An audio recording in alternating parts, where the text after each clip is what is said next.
on them.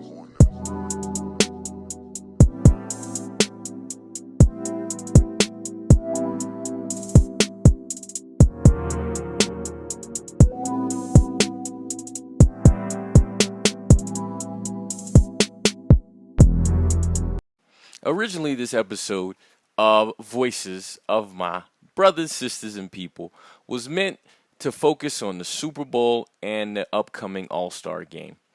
During the recording, an event that affected all of the individuals on the podcast happened, and this would be the passing of Kobe Bryant. And so we decided to continue in our own way to talk about the Super Bowl and the upcoming All-Star game. It was a bit of a challenge because all of us, Chris, JB, Donnie, and myself, we're all affected in a sort of different way. We love sports. We specifically love basketball. Two of the guys are Laker fans, and all four of us are just genuinely basketball fans. And so we continued the episode because we felt like it was something that we needed to continue to do. And this is sort of the exemplification of giving the flowers while the people live. And so I'm appreciative that for this episode of Voices, me and my friends, for a really, really long time friends, were able to do this podcast and let it be human as possible. This was recorded on the day of the actual event where the Kobe Bryant passed, and we all decided that this was something that we wanted to release. We did talk about the Super Bowl a little bit and our predictions, and we did also talk a little bit about the All-Star game, but there was obviously a bit of a deviation because Kobe was a contemporary. And you know, the thing about it is calling the man Kobe like I knew him. It's not because I knew him, but we kind of knew him.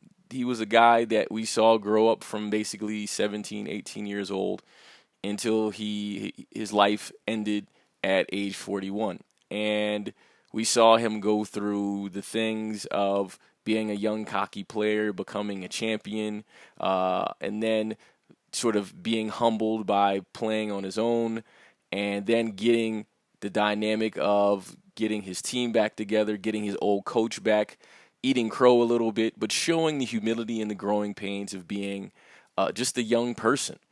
And so while I don't necessarily dedicate this episode to anyone or to any specific cause, I do thank you for your listening, and we will continue to put episodes out because obviously me and my guys, the crew, we will regularly put things out for you because we love sports and we love to talk about things, and we just want to give you insight to a little bit of who we are. We're pretty smart guys.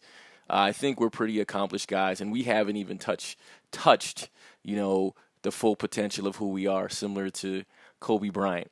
And so I will say to the individuals that passed away on the helicopter with Kobe Bryant, I hope that their families are at peace and that they have peace going forward in their lives. I can say that I personally am, and I know the guys are as well, appreciative of the contributions that Kobe Bryant provided, sort of in an entertainment way, but also sort of in a human way. And this is why when people question whether you should mourn celebrities or not, it's different of how that celebrity entered your life and how that celebrity sort of played a role in who you were in your sort of daily activities, while not directly contributing, indirectly contributing. And so with that, I wish you all a great day. And I hope you enjoy the episode and come back for more episodes, obviously. So with that, you can only say the thing that you think of. I rest in peace, Kobe Bryant. And definitely the Mamba was out, but he was definitely appreciated while he was here. And we look forward to you checking out more episodes with the crew. So without further ado, let's go.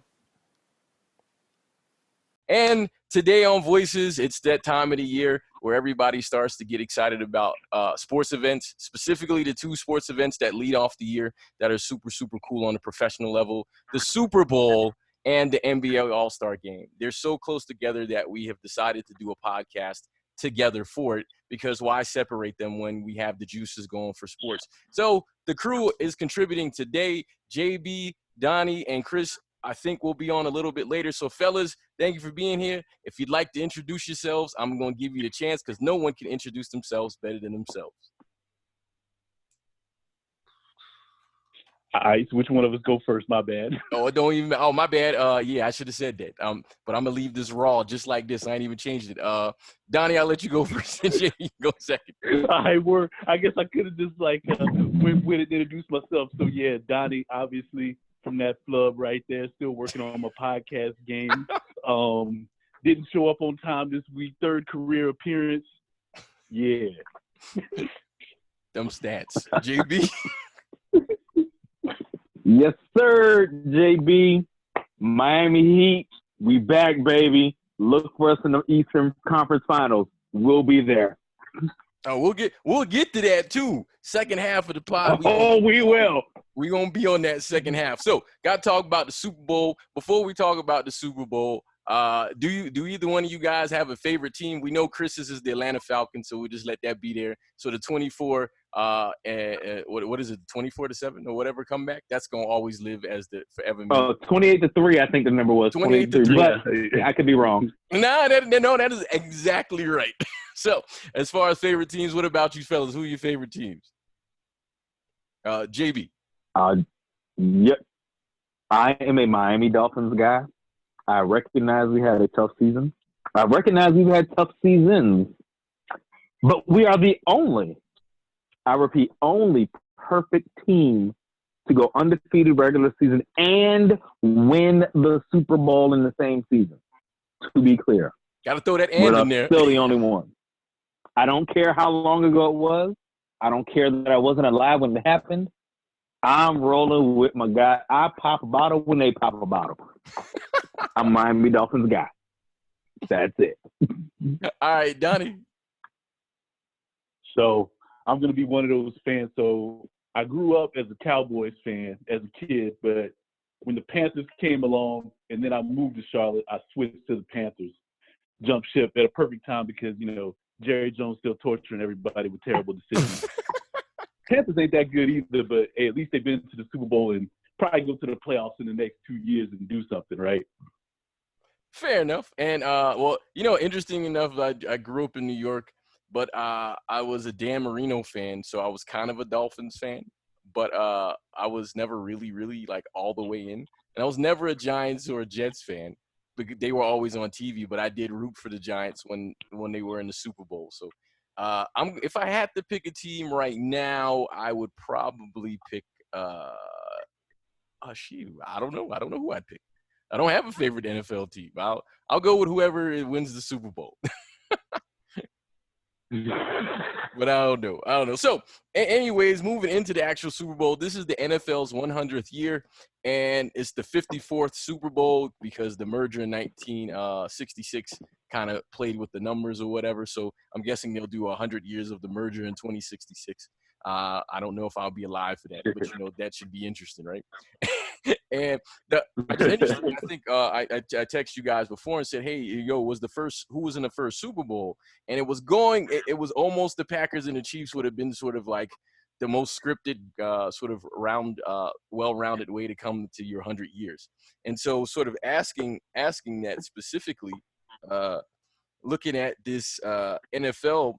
What are some sort of memorable moments that you've had, and I'll start with Donnie first and then JB, about this season 100 of the NFL? Woo! So this is a tough one, man. And the funny thing is, so I'm wondering, how do I say it?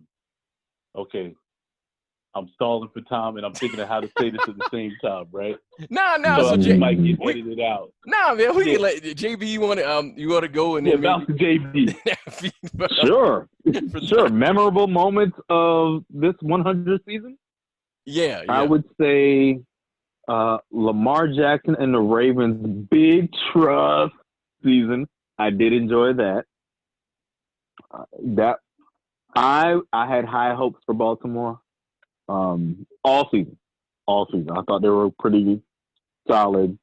Another thing I can appreciate about this season was how the 49ers moved throughout the season. And I take it all the way back to the beginning because I love a Richard Sherman outtake. And so he said, nope, don't ride with us, don't follow us, don't love us, nothing. Don't do it. You wasn't rocking with us before, don't rock with us now. I was like, you know what? He's got a good point. Because it's multi-pronged. I'm not a 49ers fan, but I respect the organization and what they've done historically. I have no issues with their fan base, none of that. But I wasn't watching them, one. Two, being on the East Coast, you don't really pay attention to West Coast games because I'll be honest, when the Cowboys play, I take a nap, and it's the best nap ever because they've historically put me to sleep. But with the West Coast games, just that 4 o'clock game, I'm doing other things. Like something keeps me away from wanting to watch it, one, or I would watch something else because somebody else is playing at 4 o'clock that I would prefer to watch. And the 49ers, for pick a reason or another, just weren't the team I was going to check for. But they kept winning, but to me, they were winning under the radar because I wasn't watching. And so they've gone this far, now they're in the Super Bowl. Realistically, the NFC Championship game was the game I finally watched the 49ers. And it's the second game I watched the 49ers and paid attention to them. The other one was when they played the Saints. But we'll dig into that later when we get into our prediction piece of it. Yeah, the 49er movement kind of shocked me for this year. So we got Baltimore, we got the 49ers, and of course, when the Dolphins beat the Patriots. Always got to see that one. Oh, that was a great moment. I don't care what our record was. Like, hey, we beat the Patriots, though. Got that one. I'm good. True. Donnie, what about you, man? Yeah. So at my shot at redemption here from freezing like a deer in the headlights. So I agree with JB. I think it's like I'd say, Baltimore and Lamar Jackson and when they just were blowing teams away. And then, as a black dude, I was like, we've been waiting on this forever, right? Some black dude to just play backyard football and smash everybody. Unfortunately, it didn't work out in the playoffs, right? But sure didn't. Big Trust wasn't trusting in the playoffs. We didn't see that coming. Yeah. Too bad Patrick Mahomes is kind of like all lives matter kind of guy. So we can't jump on his bandwagon and let him do it for us, right? But I think Lamar Jackson doing it for the culture was one. And then besides that, it was kind of like, I said I was a Panthers fan at the beginning, right? So it was like a mediocre, miserable season for us. And it's kind of like, I think, everybody's kind of ready to turn the page on Cam, at least in Charlotte. But that new guy that came in didn't really get it done. So it was like kind of in the air on that end. But just those two things were the things that stuck out to me. Yeah, I thought it was pretty cool, because the season was interesting because of just sort of the teams that ended up being good. I think Drew Brees, I forget which record he broke. I think he broke Peyton Manning's touchdown record. I thought that was pretty cool because Peyton Manning's, the touchdown record. Yeah, I've always been a fan of his. Ever since and this is sort of the follow up the Dolphins thing and the Dan Marino thing. I was a fan of his when he played at Purdue. I mean, I didn't really know much about football at the time, but I was a fan. Just like this guy is different. And then he was in San Diego, and then they drafted Phillip Rivers, which basically was like, yo, we don't have no faith in you. And that's when they're like, the Dolphins were going to go get him. And I don't know who the coach of the Dolphins was. But, man, if Drew Brees had gone to the Dolphins to basically would have filled those Dan Marino shoes, man, I would be a Dolphins fan. Now, be honest about that. That's a part that I really liked about this season. So, as far as let's touch on that. So, let's touch on that real quick because I'm a Drew Brees guy because Drew Brees has won me more fantasy football leagues than any other quarterback I've dealt with. He is consistent. So I've always appreciated Drew Brees. Now, to that specific snapshot in time where Drew Brees could have been a Dolphin but ended up with the Saints, the only reason why I don't hate Drew Brees is because his decision of going to the Saints had nothing to do with not liking the Dolphins. It sounded like from the media perspective he was dialed in, but it was the offense and the belief Sean Payton showed in Drew and the dynamic work. So when he went and you saw the results, you're like, you know what? it makes sense because I can tell you who the offensive coordinator was, and I can't remember who the coach was. Like, in my head, I want to say Nick Saban, but I don't think that's accurate, and I'm not researching to find out. But the dynamic between Sean Payton and Drew Brees clearly works from day one. So he saw it and it worked for him and all that wonderful stuff. But I saw an alert today where two alerts. One, he's contemplating retirement, but he's going to give time to kind of think about it. But two, which is a very awesome sign of respect, Russell Wilson is giving up his starting spot to Drew Brees in the Pro Bowl.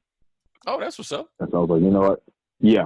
So I saw that alert before we started, and I was like, you know what? Now I like that. That's a very awesome sign of gratitude and respect because it's not something you have to do.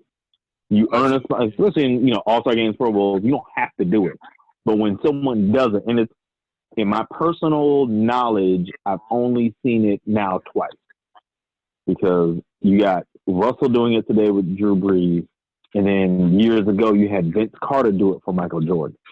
Ah, yeah, that's right. But it's not a requirement, and of course, the individual who's being honest, like, nah, you don't have to do that for me. It's like, no, you know good and well what your contributions have been, and so this is my thank you to you. So, Drew Brees. Yeah, Drew Brees is my guy. So Donnie mentioned this earlier about a secondary team, and I got Chris when he gets on, he'll regret me saying this. And then I got another homie that's a diehard Falcons fan and was like, you know what, we ride any other time. However, if it ain't the Dolphins, I do ride with Drew Brees and the Saints and wish them well in most occasions. Well, I don't know. Donnie might be when I say most occasions, too, because that's Panthers rival. Yeah, and when I say most occasions, it's when they don't play the Dolphins. Any other times, like, hey, I'm gonna roll with Drew. Yeah, man. Yeah. And so sort of transition into the next thing because we just think about like the league in general while we haven't been around for the 100 years.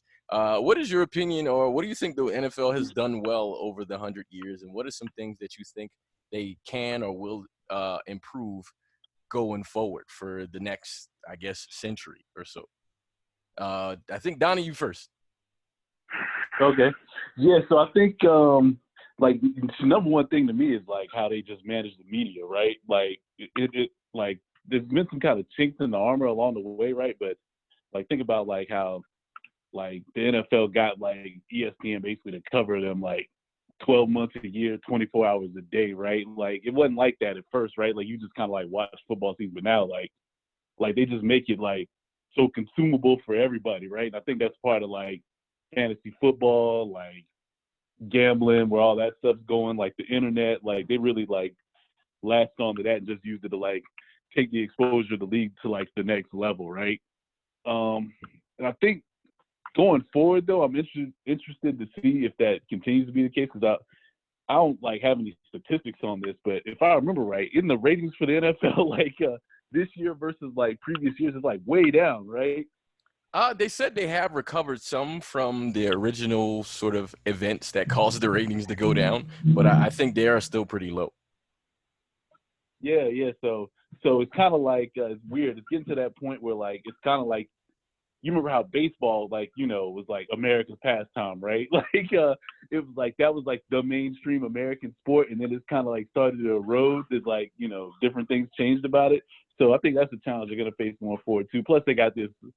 That CTE concussion stuff is always going to hang over their head. So that's probably like the two main challenges they face going forward. But if they can continue to like get fans to interact with teams, I think like digitally as well as like showing up the games and everything like that, they'll be good to go. And that translates into viewership.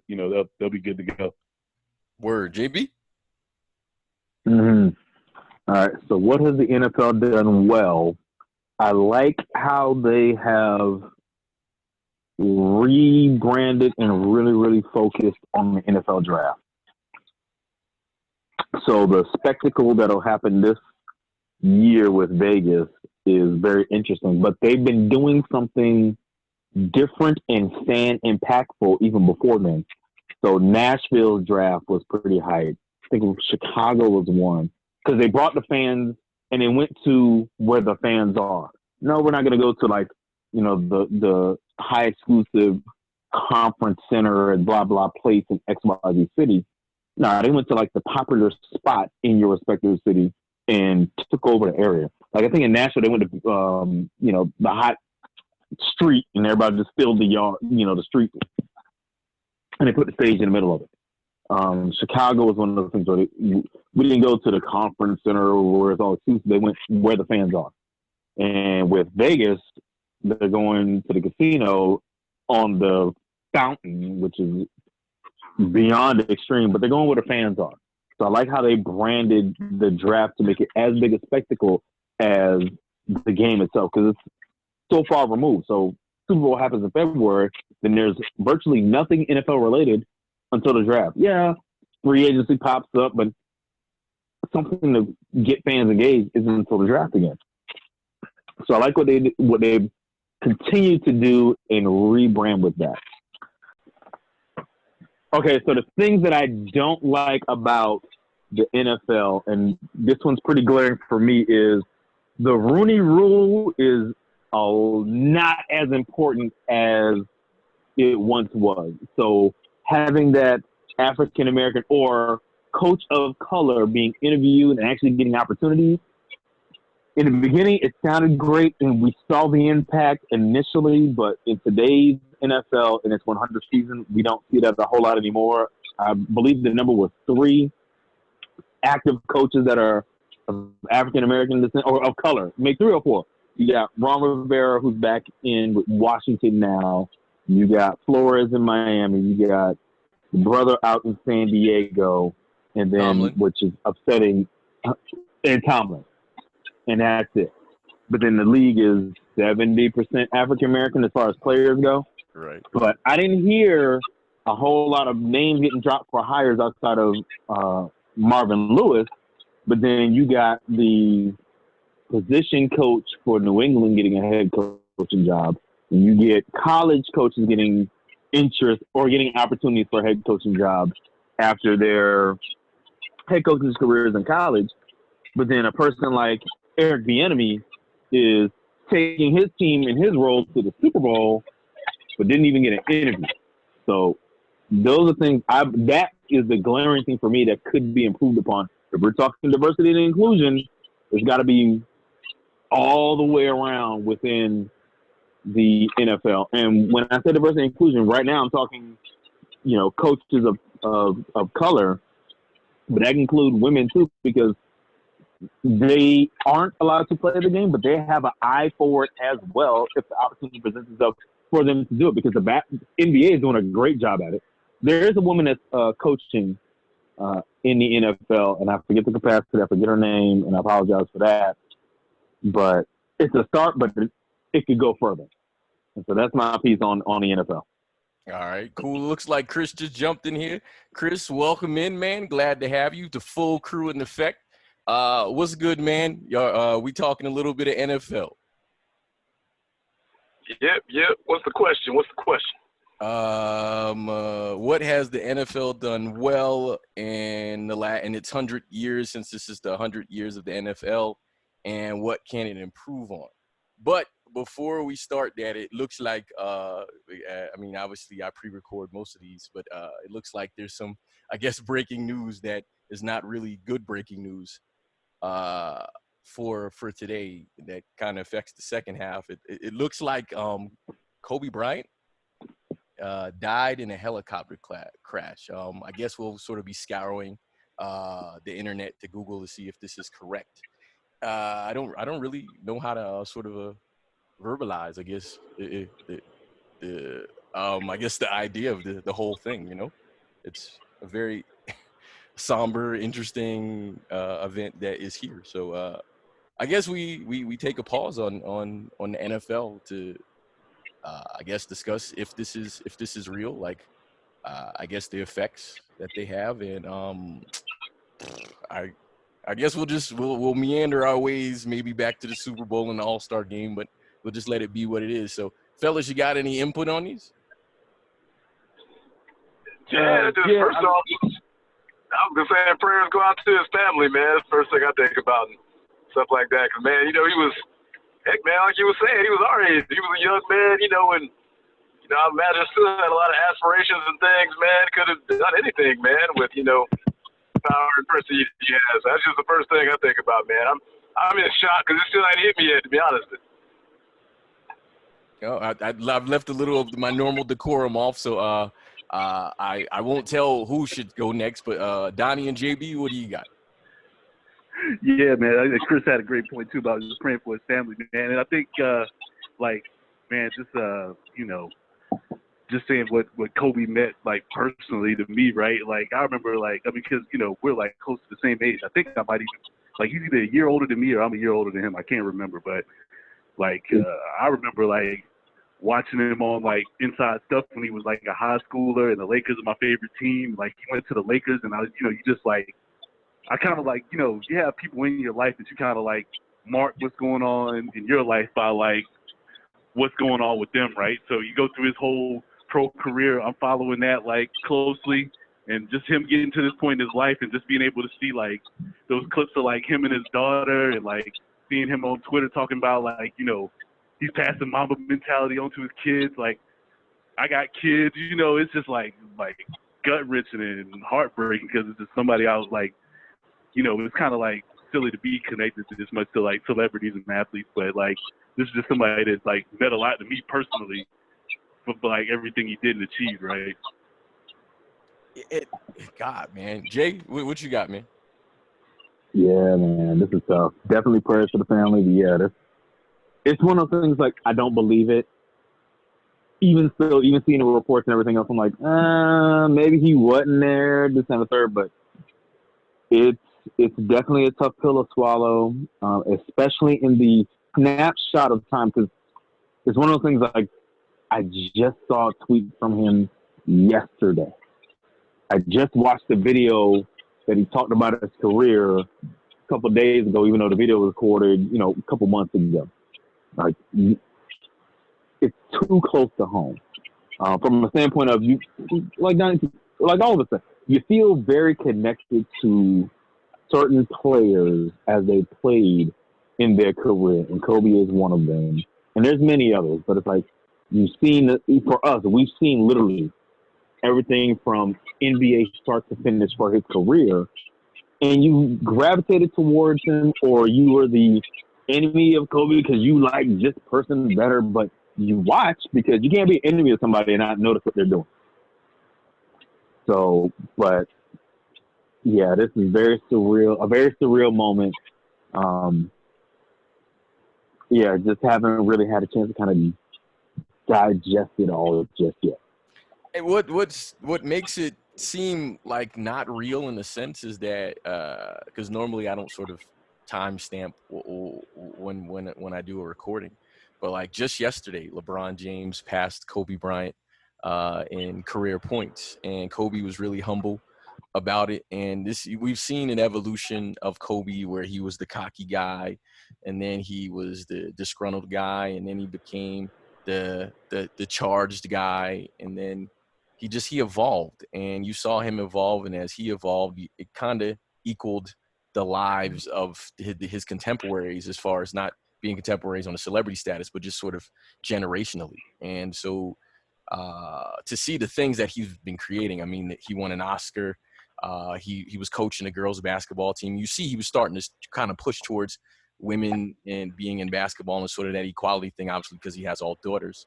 But and I mean, he was a legend in Los Angeles, and the fact that he was constantly in the greatest of all time debate for basketball is just to see him be in the news for someone passing a threshold he had, and for him to be dead the next day is something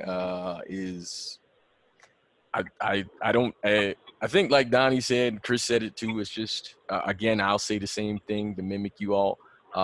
Prayers definitely to his family, but it's not only surreal, but it's a little bit hard to digest because it doesn't seem real. Because if you watch movies and video games, people die and they just come back, but ain't no coming back from this one, and And yeah, and it was funny because like I mentioned to you guys before, I was in a helicopter 2 or 3 weeks ago, and I was excited, you know.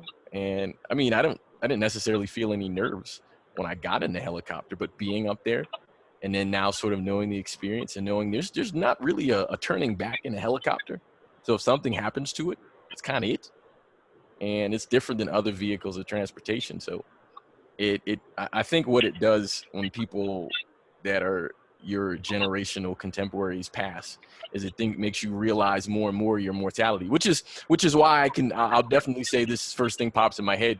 I'm very appreciative of you fellas, you know, as us being in different parts in the world, doing and taking your time out from your families to have conversations about stuff, you know, and doing the podcast because Yeah. this is basically, I mean, we talk regularly in the chat, but I mean, actually vocally talk, I think takes it into another place. So if it not being morbid, right? But I mean, I guess it's the reality of it. If this is the last podcast ever, this is one hell of a podcast for it to be the last one ever, you know?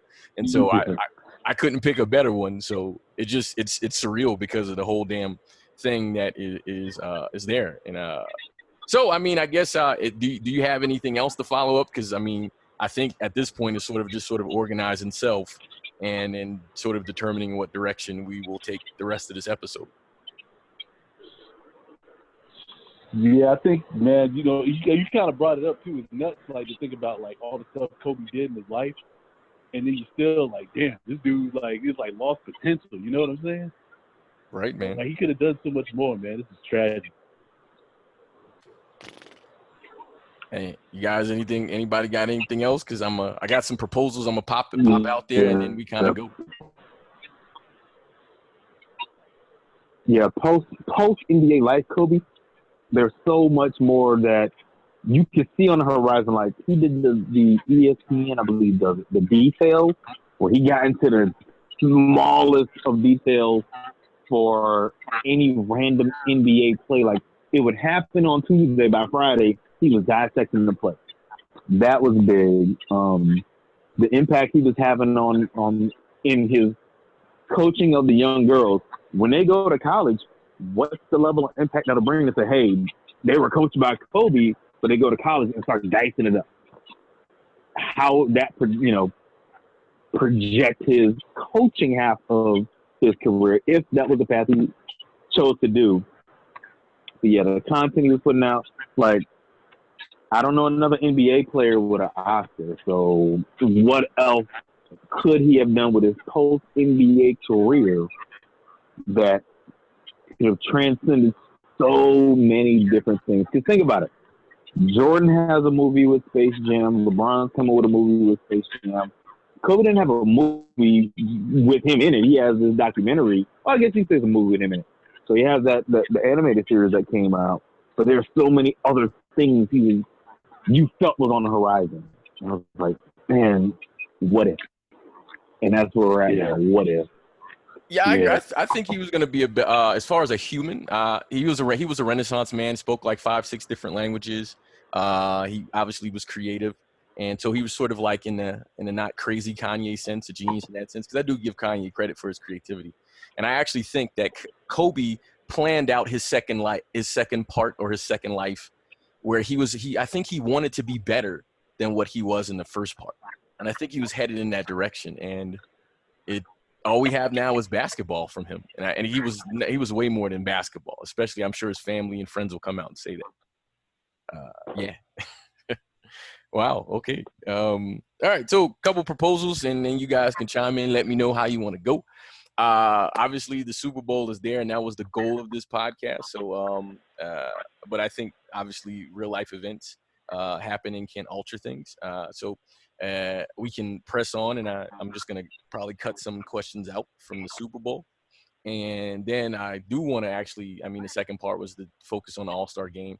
And I think maybe thinking about, well, the current players and maybe thinking about them more than basketball players now, and just sort of thinking about how the All-Star game maybe can shape the perspective of these guys being more than athletes. And I think LeBron learned a little bit from Kobe as LeBron started doing more things that you would expect from a post career player he's doing now.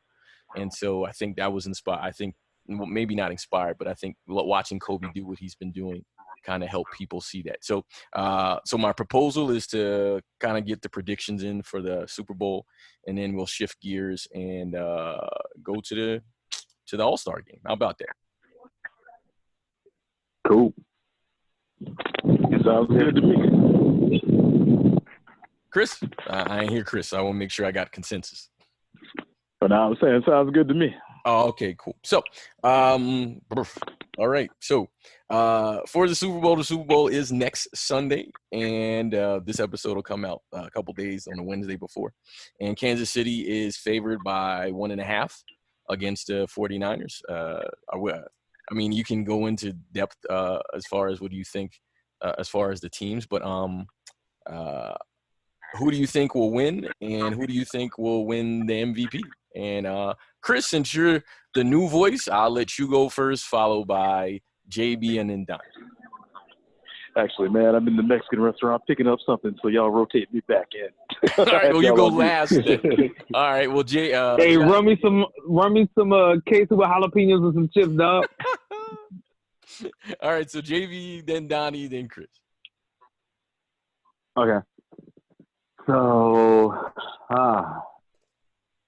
I've been torn with who I'm going to roll with for the Super Bowl because I like what Kansas City has been doing, but the X factor for me is the 49ers because of how they have done what they've done this season. So I got two different snapshots.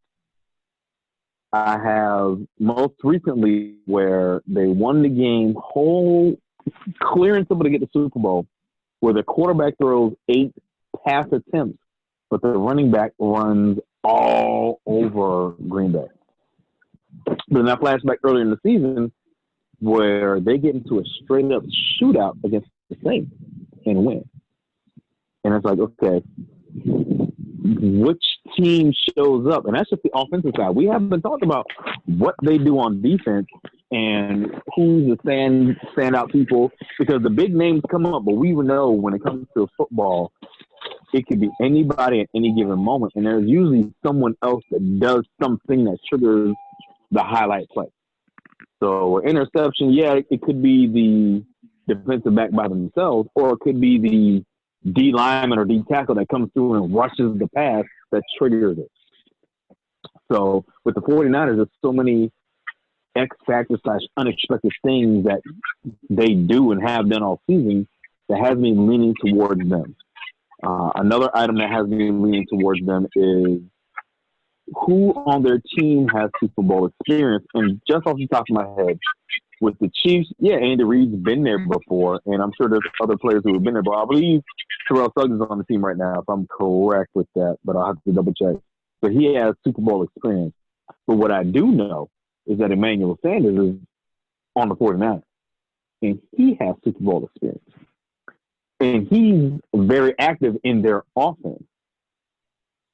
I guess you can say Jimmy Garoppolo has Super Bowl experience too when you really break it down. Yeah. So I'm going to lean towards the 49ers as the winners of the game, which I don't have a dog in the fight. If Kansas City wins, more power to them. Happy for them too. But if I got to pick one, I'm going to go with the 49ers for this particular Super Bowl. All right. And Donnie? Yeah. Funny thing is, JB brought up Garoppolo's Super Bowl experience. I just heard on another podcast. I guess if he wins, this will be his third Super Bowl ring. That's nuts. Yeah, man. But thinking about two is the backup, and then I guess one is the game manager. But I don't know. I kind of lean more towards the 49ers as well. Because whenever you're looking at betting lines, I think you mentioned it earlier, the Chiefs are a 1.5 point favorite. So Vegas sees them close, right? But the 49ers defensive line and running game look nuts in that game against the Packers. So I'm thinking you're talking about stops on third down conversions. That's where those two things come from, right? So yeah, I'm gonna roll with probably the 49ers getting it done as well. All right, and Chris, you ready or not? Because I can add my 2 cents to get yours too. Hey, man, as far as I see, only one team got the X factor, man, which is that Gamecock Debo said. So I'm like, man, that's got to be the 49ers in my opinion. But just because, man, I think y'all have already alluded to it. Them cats have won so many different ways, man. They've won close games, blowouts, shootouts, games where, man, I want to say they played the Saints. It was like a bunch of field goals, man. They ended up winning, in the end. Whereas, I think Kansas City got all the firepower, man, but I'll always look at their defense suspect until, like, man, they actually win the big one. Because I've seen it too many times with the Chiefs, man. They give up too many points, or they give up important points, or, granted, a lot of those are to the same team, so it's kind of, it's nice to see they won't necessarily have their bugaboo, playing against, Brady or anything, but I really do want to see Andy Reid win one, man, but I don't know. I don't believe in the Chiefs defense, man. I really don't. So. And so now sort of moving because of dealing with the situation that has happened sort of in the world but related to the NBA, we're going to shift focus to the All-Star game. And it's a celebration of the accomplishments of players so far in the season. And so with that, just kind of want to talk about the All-Star games, the starters, and obviously the Kobe Bryant situation will sort of weave its way into it because he was if I'm not mistaken, a 16-time All-Star or something like that, or 15, something like that. So we'll go into that as well. So just want to talk about the starters. Do you think they got the starters right for both sides, and your opinion of the starting lineup? So Chris, I'll have you start, followed by if I'm not mistaken, to be JB and then Donnie. Well, I'll start with obviously this. It's a lot different than what we knew. Everybody was kind of, since, the NBA has changed so much, you don't really have true positions or true bigs, or rather you have players that can play multiple positions. So I guess I'll go ahead and throw that out there. But I still got to say it, man. He probably didn't get in, probably because people don't like him personally, man. But it's hard to see how Jimmy Butler wasn't a starter, man. I'm still trying to figure that one out. But, whether you look at him as like a 2 or a 3, I don't think it really matters, man. I think you just look at the impact he's had on the Heat, man, and that team. But, he's got them jokers playing. So for me, I would say that would be the only one I probably would have switched up, and Kyrie, just because, not because Kyrie is a talent and him being a controversial figure that deserved to be in, just off the fact that Cat been injured, man, and hadn't been playing, whereas Jimmy been grinding. So for me, that would have been the biggest, biggest change. But other than that, I don't think I have too many complaints. All right, and Jay, what you got, man? To touch on Chris's point, I agree with everything he said as far as the All-Star selection. So I don't have an issue with who's in. I do believe Jimmy Butler was snubbed. However, the reason for it, we differ, and it's because of how the voting occurs, not because of what Chris just said. So from a voting standpoint, you got your backcourt and front court, and that's it. So you got the guards, and you got the forwards and centers, which are lumped in together because there's not really there's a smaller percentage of real centers in the league right now. So with Kyrie getting in, yeah, he gets in over Jimmy because he's a guard, and Jimmy listed as a small forward, and that's it. But does Kyrie deserve it based on injuries? Personal opinion, I don't think so. But who else in the Eastern Conference gets in over him? And that's the question mark. So with Jimmy, though, he plays small forward. Cool, fine, dandy. Then you got Embiid, you got Giannis. You're not getting over them because Embiid fits that center mold, so that's the easy pick there. Giannis is Giannis. That's a no-brainer right there. Then you got Pascal Siakam. So let's talk about that for a second. So how does Pascal Siakam get in over Jimmy Butler? Because they're both doing something very dynamic for their individual teams. So yes, Jimmy has Miami back in the playoff relevance. I believe they're third in the East right now, real life, because in 2K they're number 1 in the East in my book on my, my player thing. But real life, I believe they're third in the East. And Jimmy's doing amazing things. what Jimmy doesn't have that Pascal Siakam does, because Pascal's playing great for a team that just lost their air quote best player, and he's the next one up. Jimmy doesn't have an entire country voting for him. Pascal Siakam does, because the Toronto Raptors are the only NBA team in Canada. So the entire country has the ability to vote for him, even though the entire United States has the ability to vote for Jimmy Butler. But let's be real. If I'm a LA fan, I ain't really looking at Jimmy. I'm voting for LeBron. And then I'll throw in Kawhi and PG where applicable. To whereas with Toronto and Canada, hey, Toronto's the only Canadian team. This is our guy. Click. And you don't have to go as far as the entire country. You can just say it's Toronto and the province of Ontario and roll with it. And that's it. Enough. So I get the starter snub, but in my heart of hearts, I believe Jimmy Butler will still be an all-star because it's the reserve vote that still has to happen, and the coaches get that. That's not a fan thing. The fans, players, and coaches get percentages of the starters, but I believe it's either the coaches or assistant coaches, but it's a league thing when it comes to the reserves. And so I do believe Jimmy Butler will be in the game as an all-star. So I do roll with the confidence of that piece. Right. And so just for stating that, just information before I let you go, Donnie. For the Eastern Conference, it was top vote getter and number one overall for front court was Giannis, followed by Joel Embiid, and followed by Pascal Siakam. And Jimmy Butler was fourth. He was fourth in the fan vote, sixth in the player vote, and third in the media vote. For the guards, you had Trae Young. He was number one fan, and he was top three for both media and player. Kemba Walker was the other starter, and Kemba was actually number one for player and media rank, and he was third in the overall fan vote. And Kyrie Irving was third. So Kyrie is not a starter, so the starting backcourt is Kemba Walker and Trae Young. And front court is Giannis, Embiid, and Siakam. In the West, you got LeBron, overall number one vote getter, followed by Anthony Davis, number two overall vote getter. And they were both number one and number two for all of their respective categories as well. Kawhi Leonard was third. He actually was third across the board too. And then the guards are Luka, who was number one across the board for fan vote, player, and media. And James Harden was number two. So you got Harden, Luka, Kawhi, AD, and Bron as the starters for the five starters for the All-Star team. So, Donnie, I'll let you chime in now.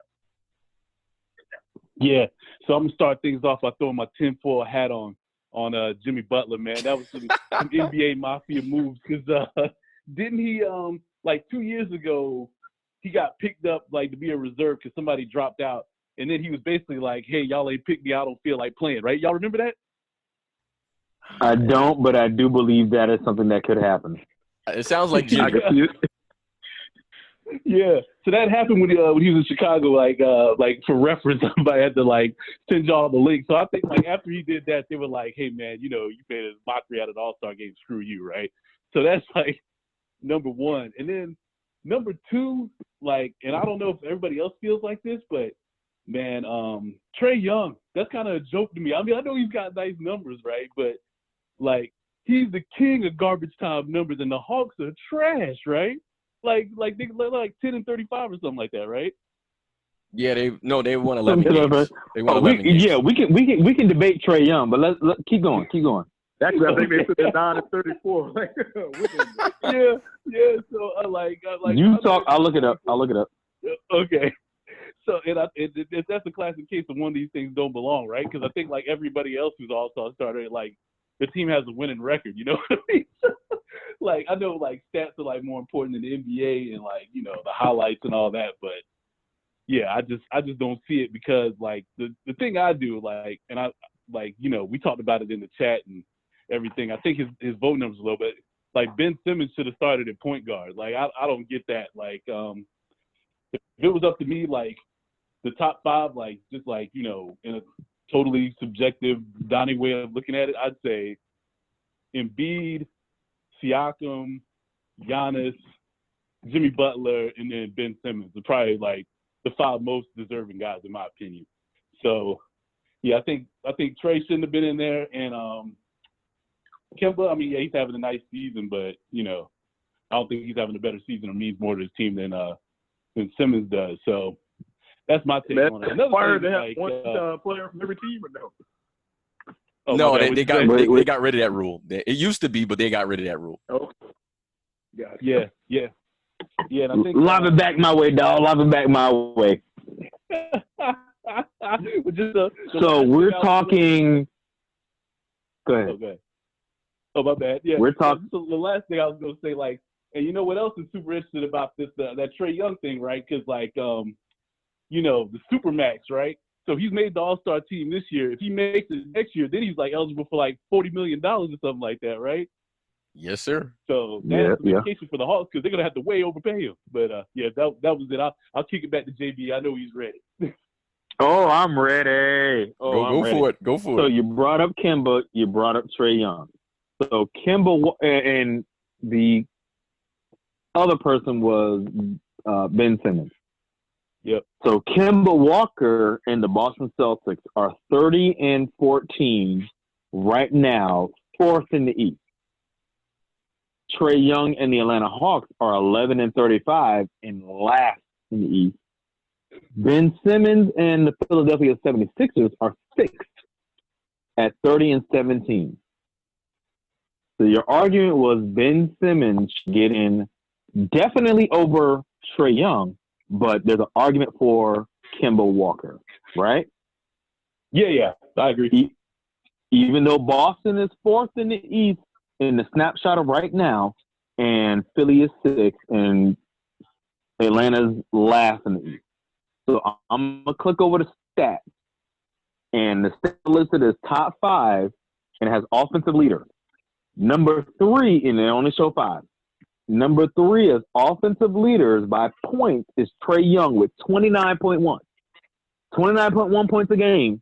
He's 3rd behind Harden and Giannis.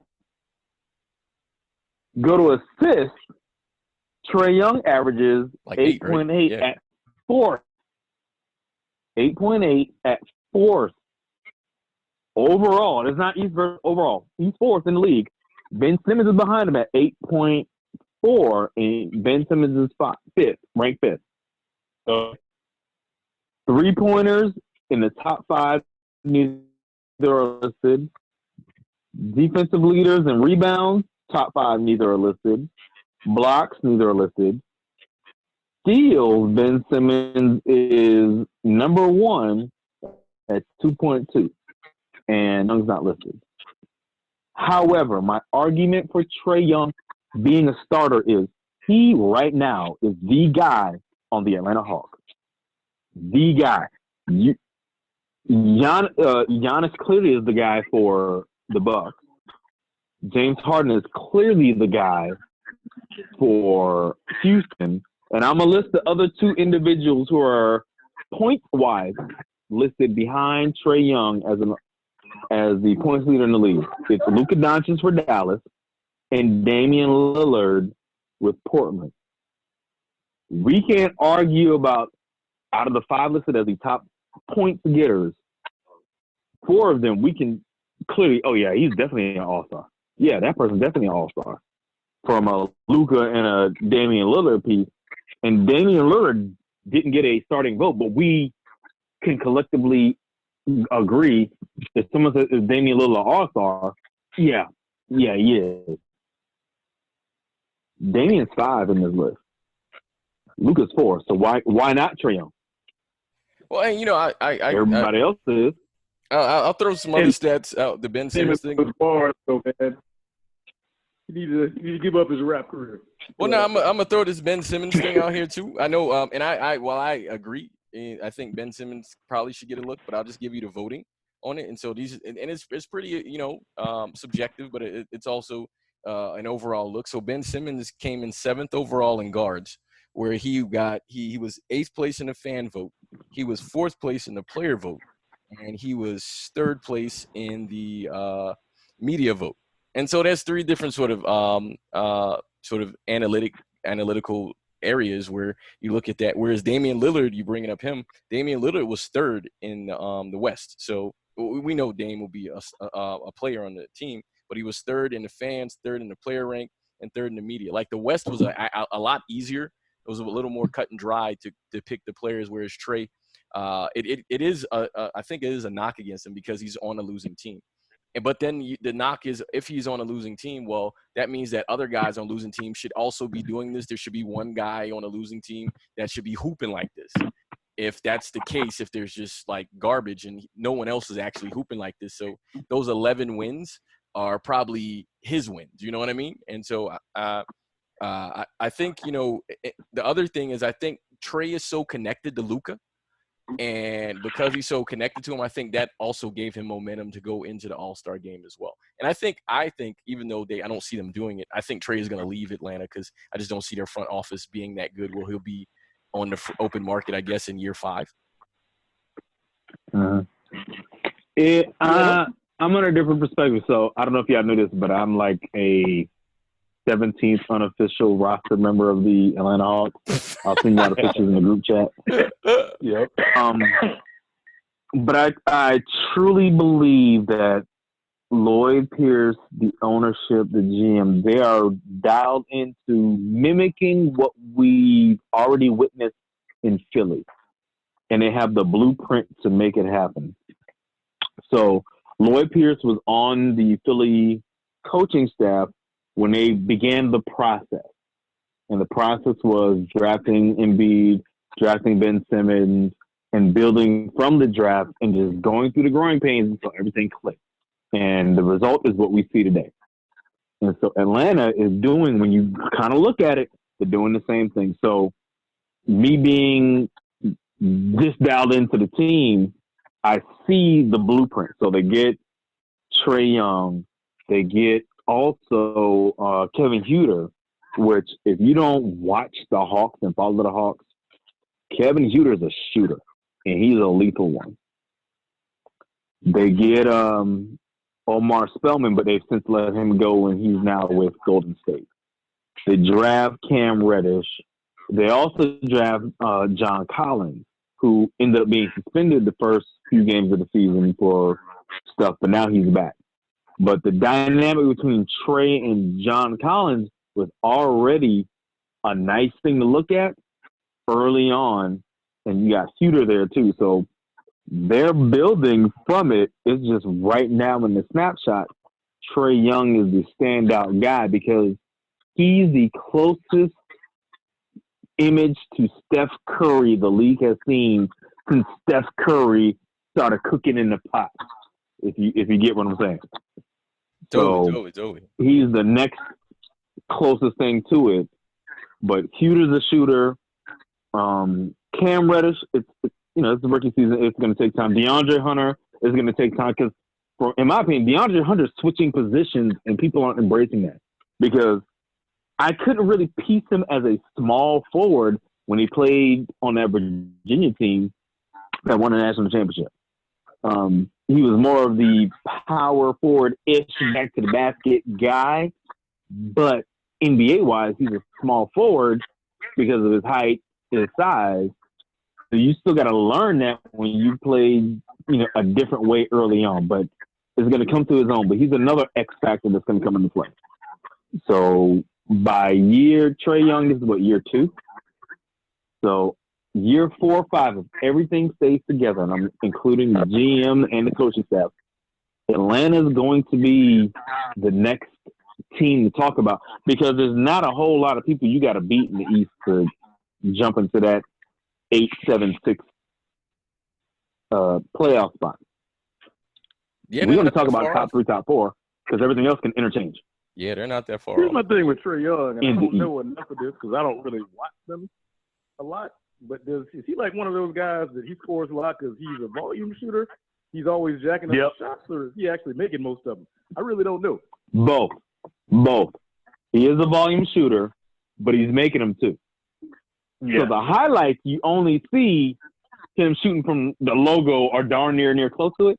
But yeah, he takes a good proportion of shots within the offense because he is the offense. Gotcha. So that's a safe way to put it. So I won't say it'll equate to a volume shooter because James Harden falls into that same mold. Oh, you're a volume shooter because you take the most shots. The offense is built around you, so you're supposed to be the guy to take the most. Because Jordan was that too. The offense is built around. So to answer your question, it's a little bit of both. Yeah, he takes a good bit of shots. He does make a good bit of them because you can't be 29 points a game if you're not making them, right? And a lot of his are at distance because of his stature. He ain't coming in banging on nobody because that's not his game. He's shooting. And he shoots from 15 feet out is a safe way to put it. And you'll see more of that than anything else. All right, so as another news thing just came from an actual checked person, a verified person, just on the Kobe Bryant thing, it is saying just came out that his daughter Gianna was on a helicopter with him too. They were on to the practice, and so she was on the helicopter with him. Was that the youngest, or was that the one that was on the team with him that he was coaching? That's the one that plays basketball. Yeah, it's the one that you've seen sort of out in public. Like, I think she just had a birthday not too long ago. Because I think I believe she's the second daughter, if I'm not mistaken. Like, she's not the oldest. Because I believe she's the number 2. Okay. So yeah, it looks like she was 13 years old, and that's terrible, man. Jesus. Yeah. So I also saw, just kind of like, while listening to you all and just seeing the NBA also, like, obviously they lost David Stern early in the year, who was really, really the architect and sort of the driving force behind a lot of the stuff that we see in the NBA today. And so someone is actually proposing to have like two black strips on the jerseys, because obviously they have one for David Stern now. And so I'm guessing they probably will do one for Kobe Bryant as well. And it's interesting because, I mean, while it is a little off the subject, it is related to the subject. I was going to ask about reserves, but I think a better question is, if we talk about legacy players, last year they had Dwayne Wade and Dirk Nowitzki on the team, obviously to honor their careers. With this event happening with Kobe Bryant, do you think this becomes more of a push to make to have Vince Carter play? And JB, you had a really good idea, which I hope they actually would do if they do something about that. So you think Vince Carter will be included? And Donnie, I'll let you go first, and then JB, I'll let you actually close it out since your idea is the idea. So Donnie, Chris, JB. Mm-hmm. Yeah, I think it's important to do that, right? Like, steal a phrase from Joe Button. Got to give people their flowers while they can smell them. And this whole Kobe thing makes it even more important, right? And then, I mean, I think, just making sure people know that, like, you know, what they contributed to the game and what they've done and how much fans love them. Just like let them know why you can, right? So, Like, funny thing is, I was against legacy players when they did it for Dirk. The part of the reason was because I think Dirk didn't even say he was going to retire, right? At the time, right. He didn't say that. Like forced him, yeah. But I think Vince Carter came out and said already this is his last season, right? So, I think just let him go out on a high. Like it happened for Jordan. He definitely deserved it. I mean, he got the fan vote, but it was like, you know, the unofficial like legacy vote when his last All-Star game. So I definitely think it's something they need to like implement like every season, in my opinion. Chris? Yeah, man, I agree with that. I mean, like I said, you look at this longevity, man. It's crazy how long he's been in the game, man. He's been around since I had to throw that dead cap out the window, man, for UNC. So I can't really contribute to that. You know? There's a little hate in my heart that's still there. Just a little bit.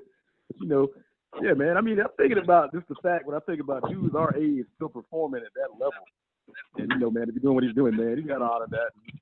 And, man, it's going to put a little somber cast, I think, on things, man. Even from the draft to the All-Star game. You know, you talk about Stern, now Kobe, and Rick Fox, if that's, you know, is that true? Man, that does put a damper on some things. But oddly enough, man, it's weird. I just seen all these things aligning, talking about the Lakers winning, man. That's almost like I feel like in an odd way, man, that gives them more motivation, man. It's crazy. You talk about a dude and they talk about a whole mentality based around how tough of a competitor you are. You get no more special than that, you know. You can't really talk about. It's like when cats be talking about crossovers or dunks, man. They go back to Dr. J. I mean, that just tells you a lot about a dude when they literally specify something based off you know. So it still ain't really hit me yet, though. But still, man, it's just gonna be a weird All-Star, I think, game, man. When you have that kind of Paul cast over it, no doubt. For sure. All right, Jay, and you? Yep. So my original idea before today was, so you had last season where they gave Dirk and D-Wade their flowers. Like, all right, both of y'all are the honorary members. Y'all are joining a particular team. And that was all cool, fine, and dandy, and well appreciated by me as a fan. So with this one, because there wasn't a second player to be announced / honored as an upcoming retiree. But now that I kind of break it down and think about it, Zach Randolph did retire, but career-wise, he's respected in Memphis. Out of all the places he's played, Memphis loves him. But I don't think he'll get that nod because of his national appreciation as a Vince Carter. And so my thought process was Vince Carter being put as an honorary player for the All-Star team, but in the game itself, he plays for both teams. So, like, the first half he plays for one, and the second half he plays for the other. And that be that.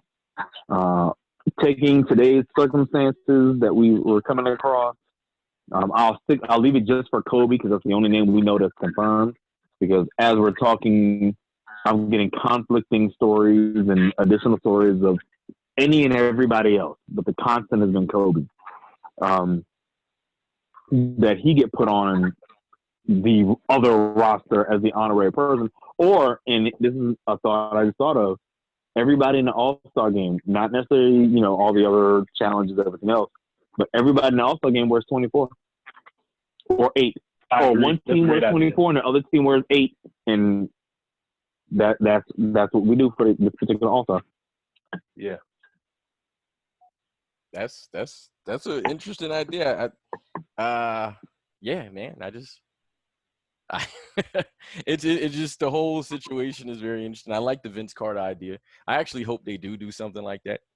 Just again, similar to the Mirror Donnie of because Stern already has the flowers with the strap, but to add to it to give separation and honor to both, because the strap was specific for Stern because Stern was the guy that was going to be honored.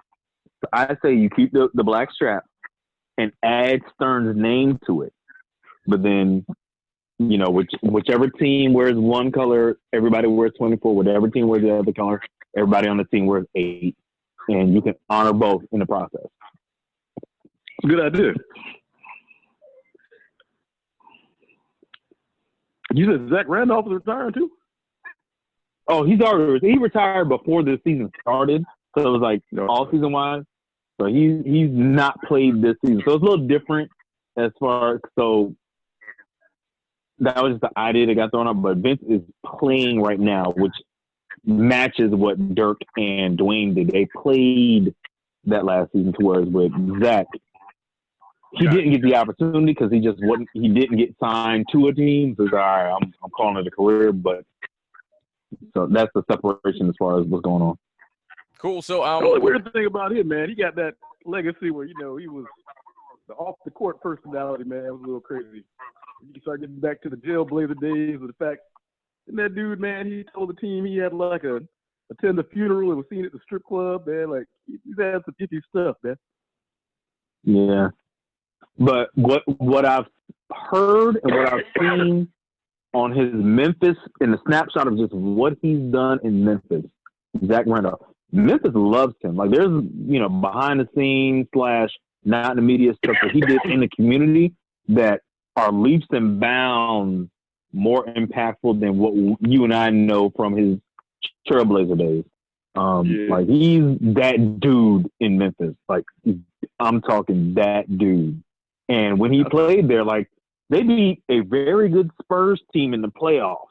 that year, and it was him and Mark Gasol, and they went in like they were the equivalent of the Denver team with Mutombo that beat that number one Sonic team. Like they were that caliber squad. They were the We Believe team of Memphis, is what I call them.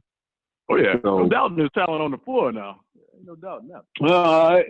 I agree with you there, but I'm separating his Trailblazer days because I agree with that part too. I'm separating the Trailblazer days from his Memphis years. So hey, just to interject for a little bit. So we what we're gonna do is just sort of for time. We're gonna I normally give some time whatever to wrap up. We got about 4 or 5 minutes, so I'll give you both a chance to give final thoughts, and then we'll try to actually do a better All-Star one than the one we did today. So if either one of you guys want to go, you got about 3 minutes or so to give a final thought on anything you want, the Super Bowl or the NBA, or final thought about anything. Man, I made it this far without cursing, and then I just saw a post that came up that Donald Trump responded to Kobe's death, quote unquote, terrible news, man, and I almost cursed. But I was like, I'm gonna make it, man. I'm gonna make it. I have not dropped one N-bomb and haven't cursed, man. I broke it out in the sweat, man. Niggas got focused. But I made it. That's all. Okay, well, thank you, sir. I appreciate that. All right, Jay, well, you got the rest of the talk. For sure. Oh, definitely rest in peace to Kobe Bryant and everyone else who are or were on that particular helicopter crash, whomever they are, whatever the relationship is, rest in peace to them and their families. Tough news from not only an NBA standpoint, but from those who follow or the extended people of the NBA. Because yes, individuals are NBA fans, but your family members know you're an NBA fan, and they can feel your pain when they know someone in your connected NBA family passes away. No, you don't have to be. You didn't have to shake the person's hand to say you have a connection with them. You just got to relate to them and understand them, and that's the dynamic that I have. So definitely rest in peace to him, and condolences to any and everybody who is connected to or involved with or has an affinity to an appreciation of not only Kobe, but anyone else who just happened to be on that particular helicopter crash.